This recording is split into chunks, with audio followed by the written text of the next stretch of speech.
Welcome to the Road to Redemption podcast with your host, Cam Williamson. Each week, Cam sets out to shatter the labels and stigmas associated with mental health awareness by giving life lessons and raw overviews of events happening around the world. What is up, guys? Welcome back to this episode of the Road to Redemption podcast. I'm again your host, Cam Williamson, and I'm so happy to be with you today talking about my biggest passion in the world, mental health, and the stigma surrounding it. So, here's one thing I learned, and it's interesting that it took me this long to learn it. The word stigma is literally a negative word. It's meant to be a casting of negative judgment on something.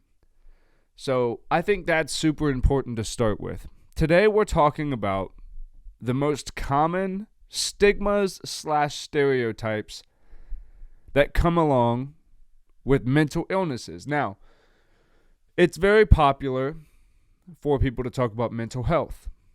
There was a push, I think about 6 months ago, to change calling it mental health to calling it like mental wellness or mental fitness. That didn't really catch on. And now the medical side of things that's trying to recognize mental illnesses as far as law enforcement goes and actually intertwine people who challenge with mental illnesses into the regular community and get these people healthy again and not make them castaways. So I think it is important that maybe we do make a distinction. I don't think it's something that we need to start a war over, where you can't say mental health, you can only say mental illness, you can't say, let's not do that. That's not important. But we're talking about mental illnesses, so things like anxiety, depression, schizophrenia, bipolar disorder, the whole spectrum. These are illnesses in your brain, right? If your brain was healthy, so if you were at full mental health, this is why all these things are intertwined. Full mental health, and that means we wouldn't necessarily be struggling with the things we are. And this is where I want to get into it. So, the stigmas of anxiety. Let's just start with that one. It's a common one. We hear it a lot. I have anxiety. This is why it's important that we talk about it, and this is why it's important that we break these stigmas and stereotypes, because we see people now more than ever using mental health challenges as excuses. It's the trendy thing to do on TikTok. Oh, I didn't go outside for 4 days because my anxiety was so bad. We shouldn't be promoting that. That's not something to promote as funny or trendy or nothing. We should, unless you're giving the resolve to how you got out of that situation, you can acknowledge that you're there. There's no problem being relatable. But we don't want to continue this narrative that it's okay to do these things because we have anxiety. A big one. When I was younger, when the emo phase was the cool thing to do, cutting yourself what became like a cool thing. It meant you were damaged and broken and an Avril Lavigne fan and all this stuff. And we all judged these people, mainly women. I think the cutting thing was mainly young women. But we judge them as, oh, they want to be this and they want to be that and they want to be this. But I can tell you from experience, and I'm going to upset a lot of people in saying this, every girl that I knew that experimented with self-harm, which is what we call it now, we don't call it cutting, they loved the organization To Write Love on Her Arms, and they loved to wear the brands recognizing self-harm.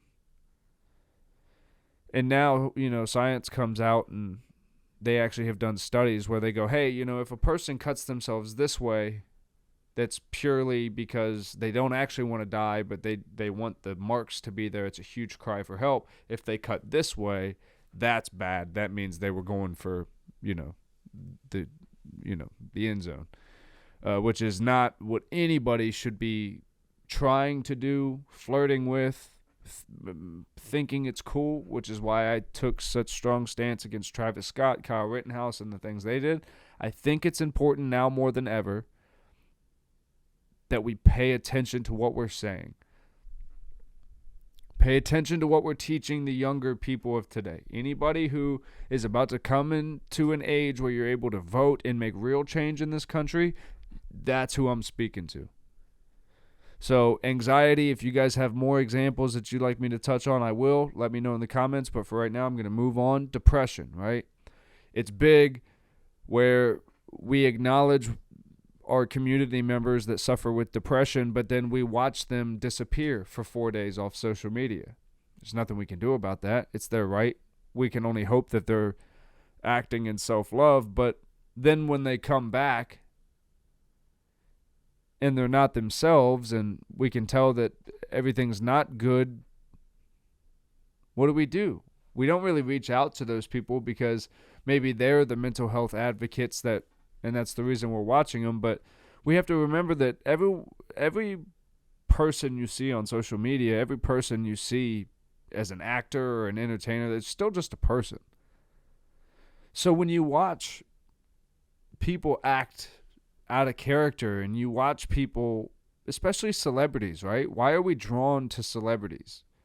I think people are so enticed by that Billie Eilish character because she's kind of a down in the dumps, acting kind of ho-hum type person, and people can connect with that, but is that the stuff we want to be connecting to?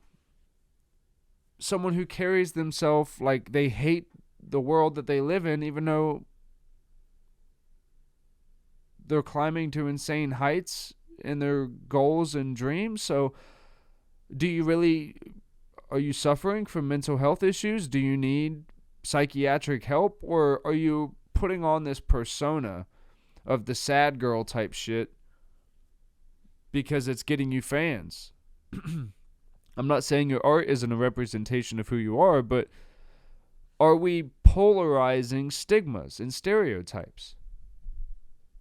I'm not judging anyone's outfit choices. I'm not anything. I'm only going to make connections here.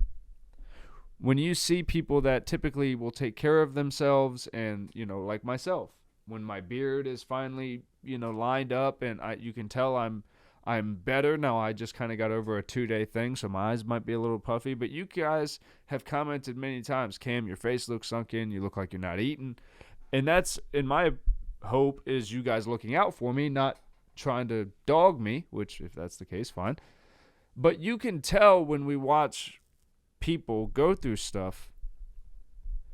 And we can also watch on social media when people are using it as a tool to launch their career. If you're holding up a coffee,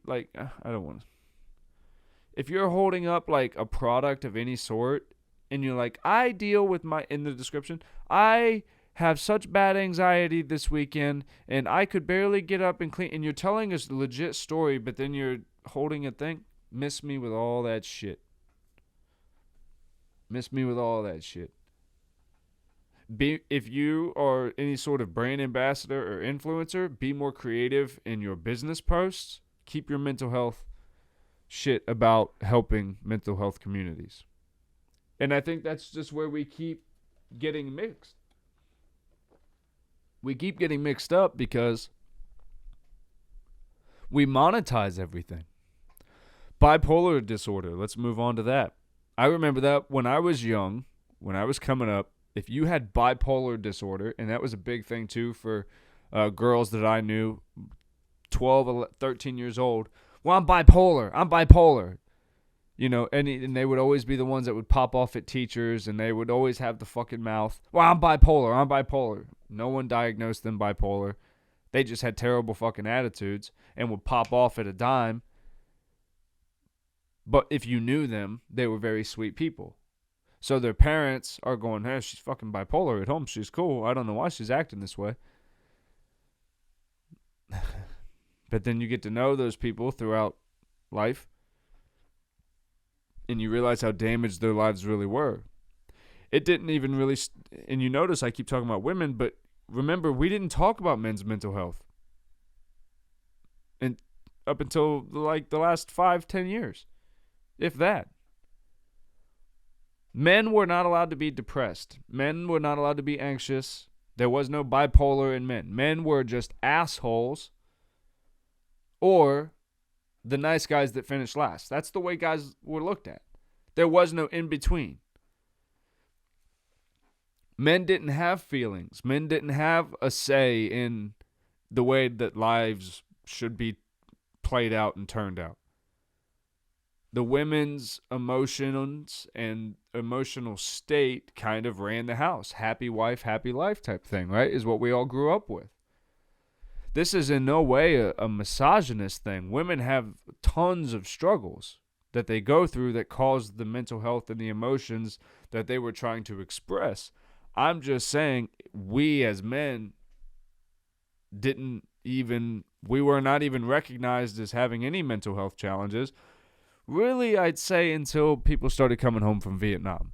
And it was slow. It wasn't really until we started coming home from Afghanistan and Iraq that we were like, oh shit, this is really a problem. And then we kind of, as we do, we backfilled. And now we're trying to find all the way people back from Vietnam and the Gulf War and shit like that to help for their mental health challenges that they've suffered their entire lives with. And we're finding that it's leading to such homelessness, and a huge portion of homeless communities are veterans, and that's crazy because they should not be the ones out there. And let's get into that. Homelessness, the stereotypes and the stigmas of homelessness and mental health. Well, I would say it's fair that most people that are homeless probably have some sort of mental health challenge. In the area I live, see a lot of schizophrenia. People talking to themselves, having full-blown conversations with the sky and people that aren't there. That happens a lot here. And I admit I'm not the first one to want to jump out and engage with these people because I understand the stigma around that is danger. You don't know what they're going to do. I want to say it loud and I want to say it very clearly. The majority of people who suffer from mental health challenges are not dangerous. They don't want to be aggressive. They don't want to hurt anyone. Notice that homeless people go tons of time being homeless and they don't hurt anyone, right? It's oftentimes where you have someone with a serious mental health challenge who doesn't, deal with society and the people in it often. So they have their way of doing things, and then society has its way of doing things. And then those two, for some reason, whatever happens, they clash. I was just talking to a police officer friend of mine about a video that I watched where there was a man, I would say, he was in his early to mid-20s, but mentally he was probably 13, and he was autistic. And the video starts with the officer and the man talking to each other. And you can tell the man is talking more like a teenager would, a young teenager. Very not understanding of what's going on. The officer is giving him instructions, and he's answering like a 13-year-old would. I'm not gonna. No.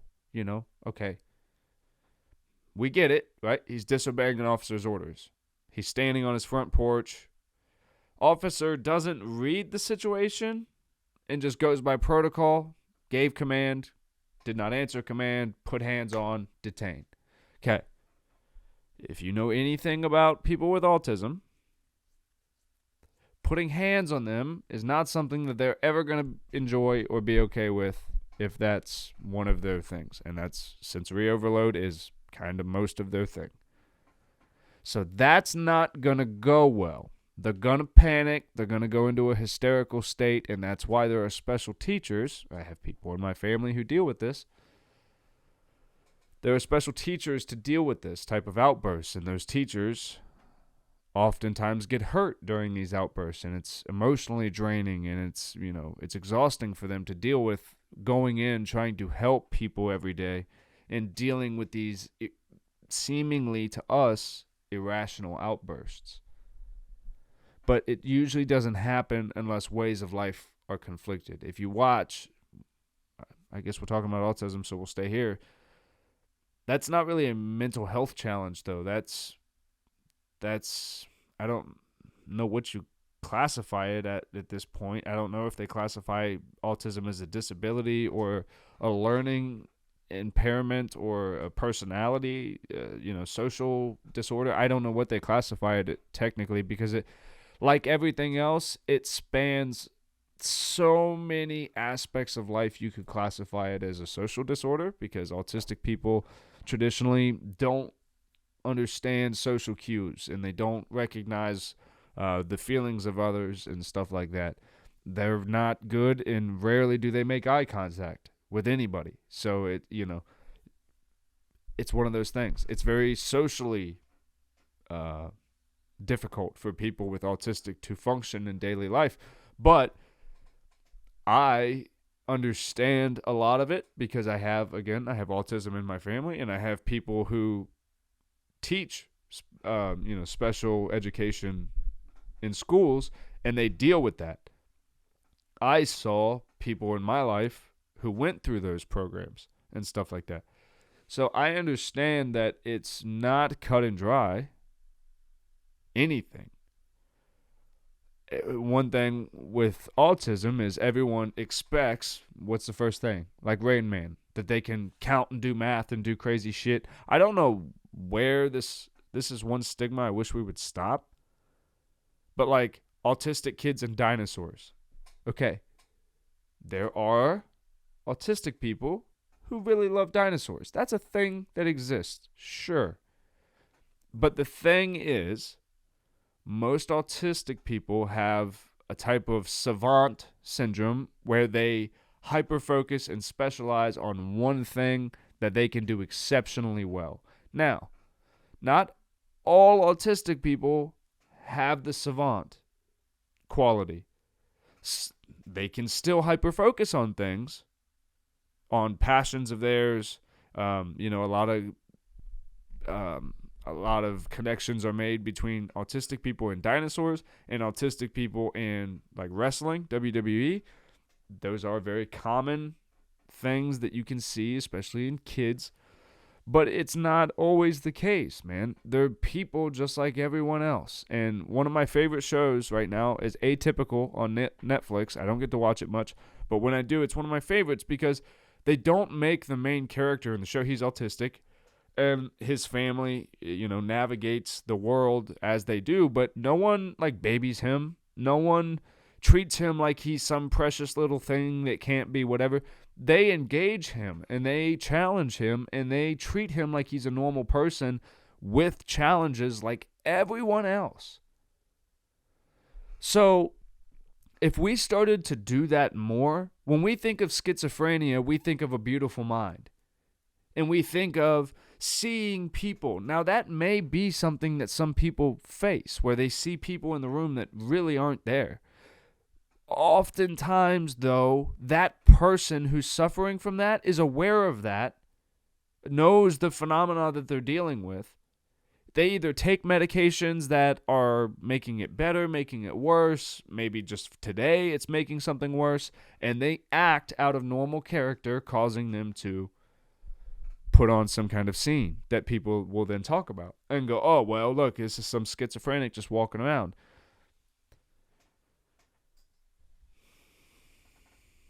I think it would be smart if maybe over the next day or so I did some research on psychiatric hospitals, or what we used to call funny farms, nut houses, and really dig in and do some research on what used to happen in those places and how fair the treatment was and the testing was, because that's what happened last time we tried to just cast people with mental health challenges into a place and run little experiments on them and stigmatize them and stereotype them, instead of realizing that it's people, it's human freaking beings, that somewhere through life, oftentimes the challenges they faced, sometimes you're born with it, but oftentimes the challenges you were faced with broke your heart and soul to a place where you weren't able to start rebuilding again.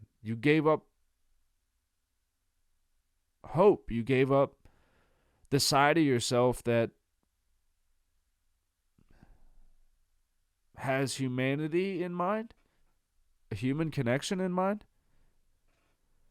But that doesn't mean that you have fault in that. When you're depressed, oftentimes you want to pull back from people. That doesn't mean you don't care about people any less. Oftentimes, it's because you feel like you're not good enough to be around them. And I think we can all connect to that. So if we started looking at homeless people not as, well, look at this bum on the side of the street, but man, that guy thinks so little about himself that he thinks he deserves to sleep on the street and get his drink or get his drug or whatever he does is the best he deserves every day. It's all about how you look at it.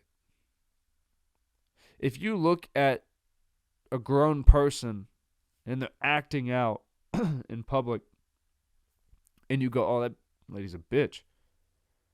Or you could look at it as, man, that person is damaged and they have no clue how to express frustration, anger, sadness, and I can almost guarantee that somewhere that's the example they were given on how to deal with stuff.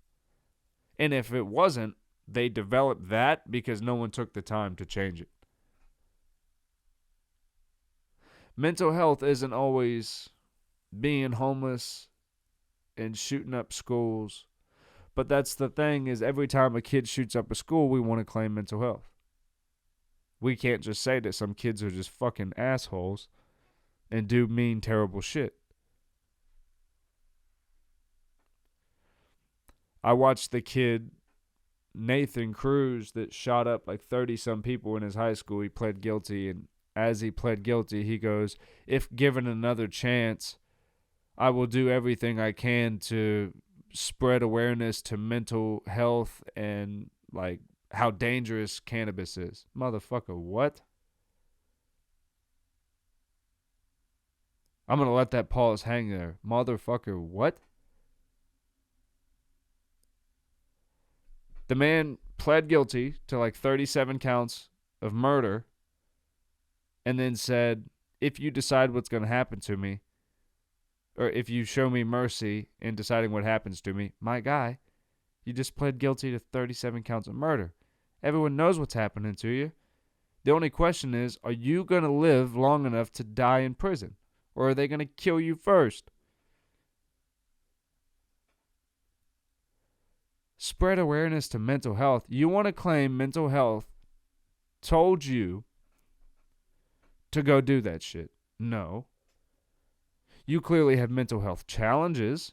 The boy lost his mom at a very young age. He was kind of an outcast. People kind of rejected him. He was socially weird. And because of the things that made him socially awkward, instead of engaging with him, which is seemingly all he wanted, we outcasted him. And then he tries to use the thing he knows he should have worked on. Because if you're saying it, right, well, I have mental health challenges. I hate that shit. I hate that. Well, you can't say that to me because I have anxiety. I have depression. You can't say that. Oh, well, I have depression, so I felt, today was the day I was going to go mow people down. Fuck no. That's not acceptable. Whether you have anxiety, depression, bipolar disorder, schizophrenia, PTSD. PTSD is another one I haven't touched on yet because I could go on forever about it. I'll touch on that after this. But, people don't go around hurting each other, killing people that suffer with these things. People lead very semi-normal lives, and some people don't. I knew a man who suffered from severe fucking schizophrenia. The man thought he was an anime character, and he would constantly be talking to his anime character friends around him. And this is not Imagine Friends type shit. This is real deal Holyfield. My guy lives that in his head. It's what his reality is. He used to walk around the city I was in with squirt guns attached to a big long trench coat, and every single time he had anything that looked like a real gun, his ass would end up in jail because they thought he was carrying guns. This motherfucker was in and out of jail, and he lived in an assisted home for people like him of all spectrum sorts, right? This motherfucker was wild upstairs. I'm talking upstairs. Nothing about what he saw was the same as what we saw. And remember, guys, okay, funny story time of Cam's addiction. I used to get drunk in my house, and I knew that this assisted living place was across the street, and I knew what time he would like be out fucking off or doing whatever, walking around the city. So I used to get drunk, and I would walk outside to like smoke a cigarette or whatever. At the time, I knew he would, because I knew he would want to talk to me. And I used to fucking love just sitting there talking to the guy, because he would go in and out of, I forget the character's name, and I don't even want to say it because I know he has a YouTube channel. I used to watch it. And it's just like old, like shitty webcam videos of him. Like, I'm sure he still makes them today with the same camera in his apartment, like shooting laser toy guns and like playing anime shit. Yo. But he walks around the street. Oh, he carried like a Barbie that was like attached to his bag. And he said that he was married to it. And he firmly believed that. That was his wife, and he protected his wife at all costs. He got arrested. I may be saying too much to where you guys are going to be able to find this guy. He got arrested in the town that I lived in because he scooped a dead cat off the road. And I don't remember if he brought it into the frozen foods section of a Kroger's or if he scooped it up and brought it into a United Dairy Farmers. But whatever he did, he scooped up a dead cat and brought it into someplace cold, and he got fucking arrested for it. And I don't remember why he said he did it, but he did it. Okay? So is what he did acceptable? Fuck no. You can't do stuff like that. That has safety hazards and health hazards and so many different problems with what he did. Did he intentionally try to hurt someone? No. Is he able to operate in this reality with us? No, not really. Does he understand that? Yes. And he keeps to himself. He knows where his home is. He has access to it. Now, they do lock their asses down at a certain point where they cannot get out of that building. But he has free reign of his life. And he has all the ability to get in trouble and stay out of it. And he does go, or he did. I don't know where the guy's been. I haven't kept track of him in years.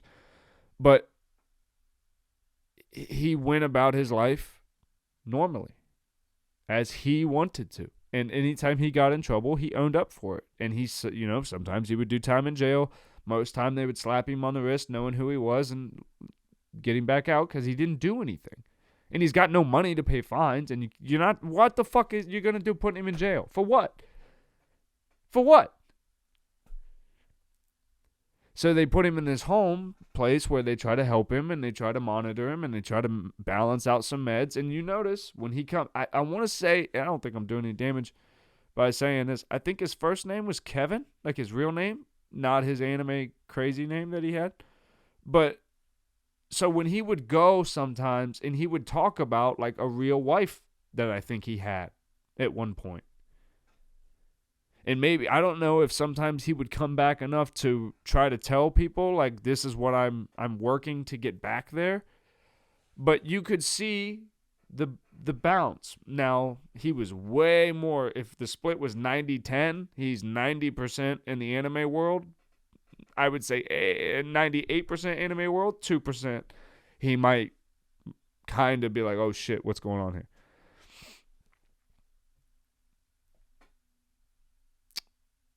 And again, the reason I'm not like promoting his YouTube channel and stuff like that is because it's not funny. It is funny, right? It's okay to say that. It is funny. He acknowledged that it was funny. I used to laugh at the shit he did because he would roll around in our parking lot grass, like in the apartment space grass. He would like roll around and like shoot guns and shit. It's like a 30-some-year-old guy. It was fucking funny.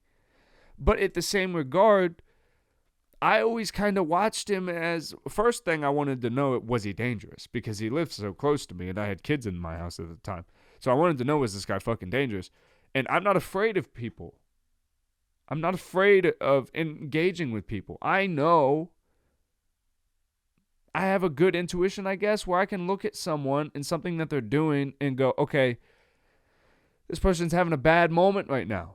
Maybe it's anger, maybe it's schizophrenia, maybe it's bipolar, maybe it's depression, maybe it's anxiety, maybe it's PTSD. So many things. This person may be having a bad problem right now.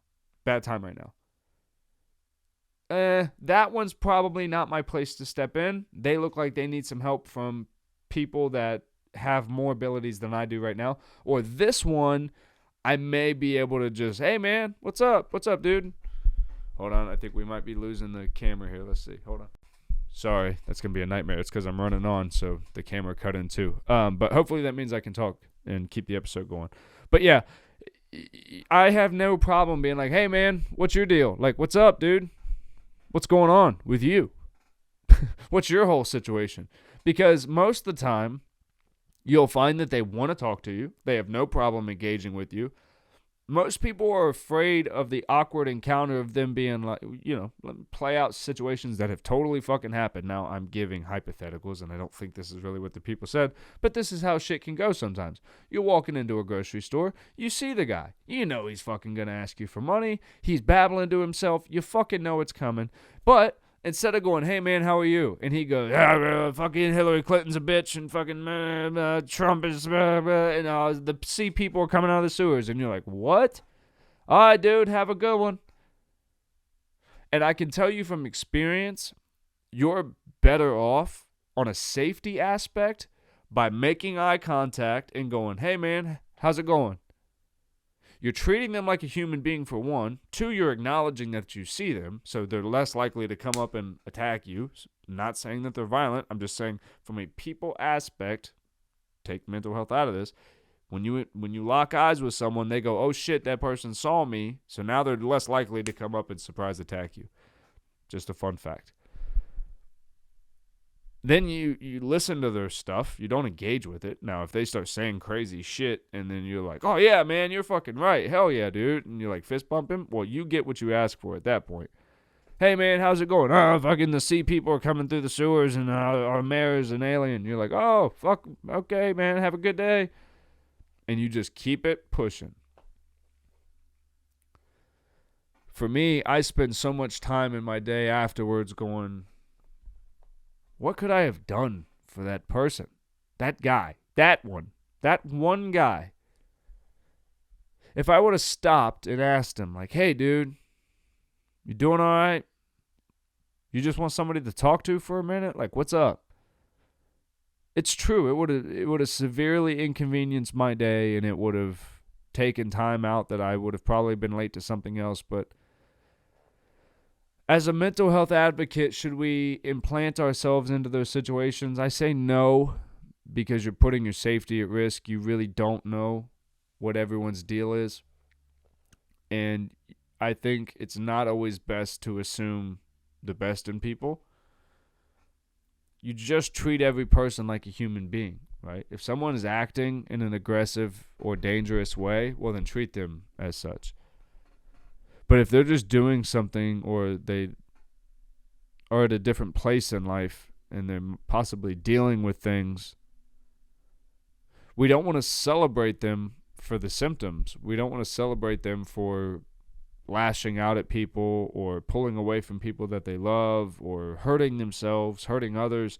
Those are never things that should be celebrated, because those are the negative consequences of not having good mental health.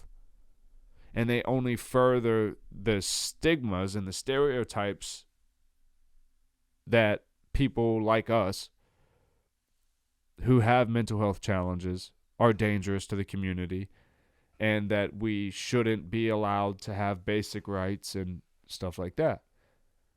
Because what we're finding is we all have challenges. None of us have perfect mental health. We all struggle with mental illnesses at some place. I want to end on talking about PTSD, and I'll talk about my own personal struggles with it.